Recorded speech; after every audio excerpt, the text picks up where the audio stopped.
जय हिंद मित्रों।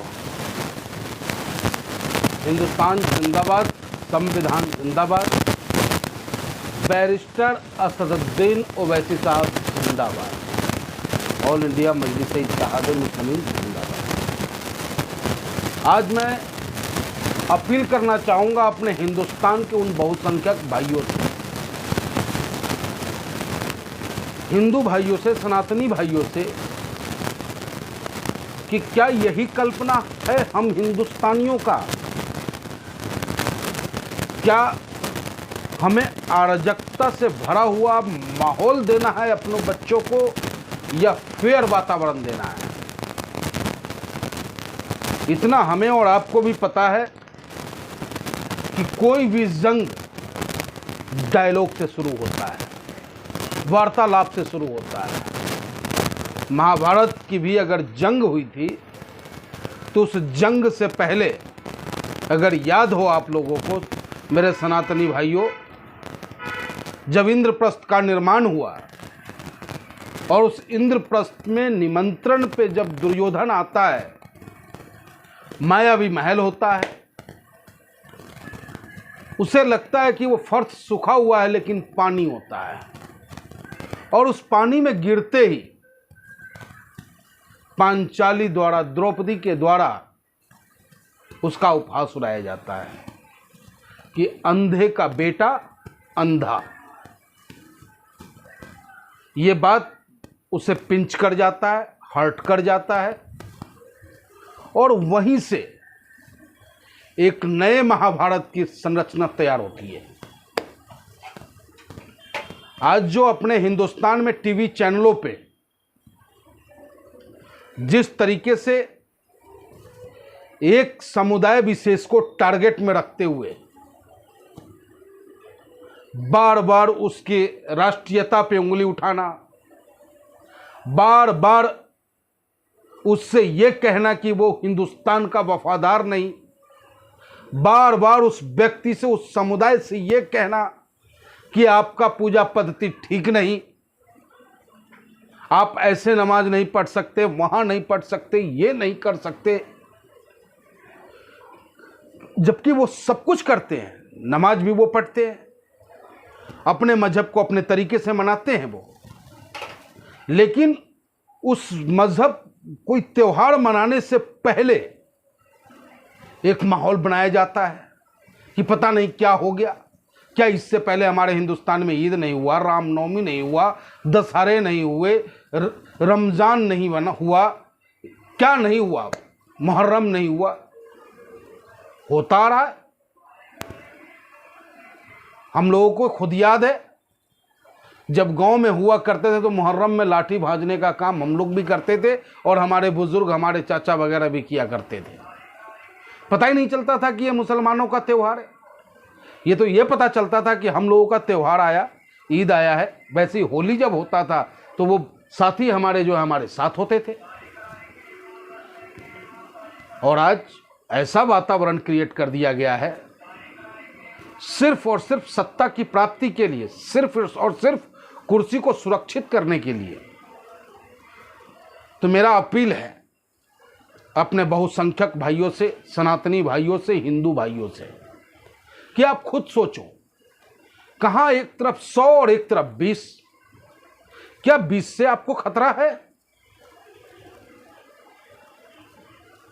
अब उस 20% को सुरक्षित रखने की जिम्मेदारी किसकी है? वो हमारी है, आपकी है। छोटे भाई को छोटा भाई मानने की जिम्मेदारी किसकी है? वो आपकी है, हमारी है। हम सबको चाहिए कि आने वाला जो हिंदुस्तान हो वो भाईचारा से भरपूर हो।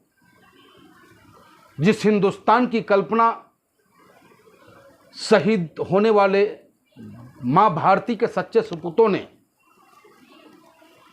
अंग्रेजों से बगावत करते हुए, अंग्रेजों से लोहा लेते हुए फांसी का फंदा जब उन्होंने चूमा, तो उन्हें यह एहसास अगर होता कि जिस हिंदुस्तान के लिए हम अपने प्राणों की आहुति दे रहे हैं, वहां सियासतदान लोग अपनी सत्ता को बचाने के लिए, अपनी कुर्सी को प्राप्त करने के लिए हमें और आपको आपस में लड़वाएंगे तो कतई वो शहादत नहीं देते। अब एक तरफा सीधा उंगली उठाना। अब बैरिस्टर असदुद्दीन ओवैसी साहब क्या कहते हैं आपसे? आखिर आप बैरिस्टर असदुद्दीन ओवैसी साहब में क्या ऐसी कमी है? पढ़े लिखे वो हैं, बैरिस्टर वो हैं, संविधान की बात वो करते हैं, संविधान को बचाने की बात वो करते हैं, बाय बर्थ हिंदुस्तानी है, बाय चॉइस हिंदुस्तानी है, और वो मरेंगे भी तो इसे हिंदुस्तान की सरजमी पे दफन होंगे। एक बार उनसे पूछा गया कि संविधान और धर्म में आप किसे पहले चुनेंगे? उन्होंने कहा मैं संविधान को चुनूंगा। उसके बावजूद आप पढ़े लिखे लोग राजनीति को नहीं समझ पा रहे, इन सियासतदानों के चाल को नहीं समझ पा रहे। जो आग कल तक हमारे मुसलमान भाइयों की तरफ थी, वो आज हमारी तरफ भी है, आपकी तरफ भी है। जब आग लगता है तो अकेला किसी एक का मकान नहीं जलता, हवा का जब झोंका चलता है तो कई बेगुनाह भी उसमें जलते हैं। तो ये तय करना है हमें और आपको कि हमें कैसा हिंदुस्तान चाहिए। अगर ईमानदार नेतृत्व चाहिए, बेहतर वातावरण चाहिए, अच्छा शासन चाहिए, तो भाई 2024 में पतंग चुनाव चिन्ह के बटन को दबाओ और बैरिस्टर असदुद्दीन ओवैसी साहब को आप ताकत दे के तो देखो। अरे भाई लोकतंत्र ही, आपको ही पता, हमें ही पता है, डेमोक्रेसी है। वोट से आदमी जीतता है, वोट से आदमी हारता है। आप एक बार तो ताकत दे के देखो। अगर आपके विश्वास पे खरा ना उतरूं तो आप उतार देना हमें। आपके अंगूठे में वो दम है, लेकिन कब तक धर्म के नाम पर आप वोट करते चलेंगे और इन सियासतदानों को खूनी भेड़िया बनने का पूरा हक दे देंगे आप? चाइना की बात करे हमारा नेता तो गलत, और ये बात करे तो सही। 1 इंच जमीन न लिया है, न घुसा है, न घुसने देंगे, न घुसेगा। और वास्तव स्थिति क्या है ये प्रधानमंत्री जी को भी पता है और सबको पता है, लेकिन ये जवाब नहीं देंगे, उस पर नहीं बोलेंगे। ये तो हमारी सीमाएं सुरक्षित होनी चाहिए। जो हमारे पड़ोसी देश हैं उनसे बेहतर संबंध भी होना चाहिए, और अगर बेहतर संबंध नहीं है तो आंखों में आंख डाल करके बात करने वाला, हिम्मत वाला चाहिए।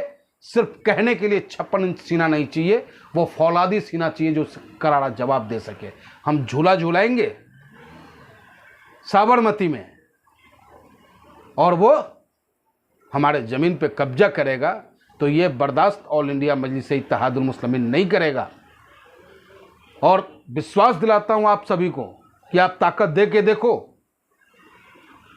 आपको ये बिल्कुल जो आपके दिमाग में चल रहा था कल तक कि ये पार्टी कैसी है, क्या करेगी, आपकी सोच से विपरीत चलेगी। ये पार्टी संविधान के दायरे में चलेगी, सभी मजहबों को अपने मजहब को, अपने धर्म को मानने की आज़ादी होगी। स्वास्थ्य, शिक्षा सबके लिए मुफ्त, ये प्राथमिकता होगी हमारी। रोटी, कपड़ा, मकान ये प्राथमिकता होगी। सामाजिक न्याय ये प्राथमिकता होगी हमारी। आप ताकत दे के तो देखें। जय हिंद, जय भारत। बैरिस्टर असदुद्दीन ओवैसी साहब जिंदाबाद, हिंदुस्तान जिंदाबाद।